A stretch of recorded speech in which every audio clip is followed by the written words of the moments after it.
कई ये सारे रिश्ते अल्लाह ने बता दिए।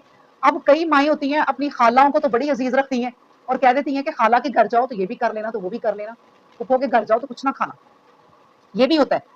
या फिर वो भाभी नंद का शुरू से बना नहीं, वो वहम गुमान वो चलते चलते वो गुनाह की सूरत इख्तियार कर लेते हैं फिर। तो इसलिए अल्लाह ने कुरान में जिक्र कर दिया कि इन रिश्तों को इतना पीछे ना फेंको, कोशिश करो अपनी जानिब से कि इनसे निभाओ। अगर तुम्हारे पास कोई आ जाए इनके साथ खाना खा लो, इसमें कोई कराहत वाली बात नहीं है। और खाना खाने का मतलब ये होता है कि मिल बैठना, एक दूसरे के साथ वक्त गुजारना, और जब बैठ के इकट्ठे खाना खाओगे एक दूसरे का पता चलेगा, बातचीत होगी, मसले मसाइल हल होंगे, दोस्तियां बढ़ेंगी, तो शिकवे गिले दूर होंगे। इसलिए अल्लाह तबारक व तआला ने कह दिया कि देखो ये तमाम चीजें, यहाँ तक के दोस्तों का भी नाम ले दिया कि जो दोस्त हैं तुम्हारे, कि ये ना हो कि वो कोई लोग होते हैं कि घरों में जी दोस्त नहीं कोई आ सकता, ना लड़की किसी की दोस्त आ सकती है ना लड़का कोई दोस्त आ सकता है। अल्लाह ने कहा अगर कोई दोस्त तुम्हारे अच्छे हैं, नेक इंसान है, मुसलमान है, उनको खाने की जरूरत है तो तुम उन्हें अंदर बैठा सकते हो, कोई ऐसी बात नहीं है।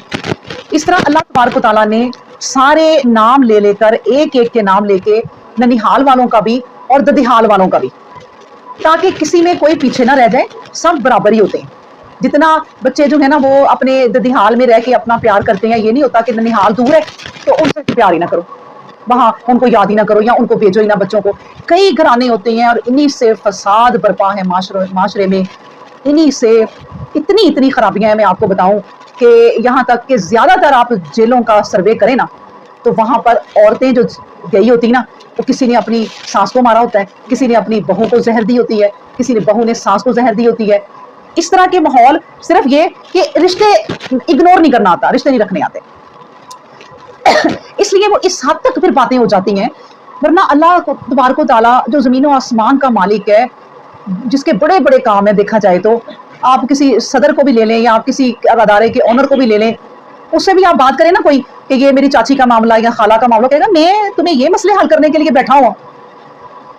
यानी उसके पास, बंदे के पास टाइम ही नहीं होता, उसे इतने काम होते हैं अपनी चीजों के, अपनी कंपनी के, अपने लोगों के। तो अल्लाह तो सबसे बड़ा है, जमीन और आसमान का मालिक है, उसके हवाले तो पूरी कायनातें हैं। उसने सातों जमीनों के अंदर क्या है वो उसको भी देखना है, आसमानों में क्या है उसको भी देखना है, यहाँ तक कि छुपी हुई चीजों को, जाहिर चीजों को, समुद्रों की तह में जितने सियारे हैं, करोड़ों खरबों इस जमीन से बड़े बड़े हर सियारे हैं, उसके ऊपर पता नहीं क्या क्या मखलूकात हैं, हमें नहीं पता। वो फिर भी नाम ले रहा है चाचियों का, पुपियों का, खालाओं का, भतीजों का, बांजियों का, माओं का। क्यों ले रहा है वो नाम? अल्लाह के पास है टाइम। अल्लाह बड़ा गफूर रहीम है। अल्लाह कहता है यही रिश्ते हैं तुम्हें जहन्नम में पहुंचा देंगे, यही रिश्ते हैं तुम्हें जन्नत में पहुंचा देंगे। इन रिश्तों का ख्याल कर लो।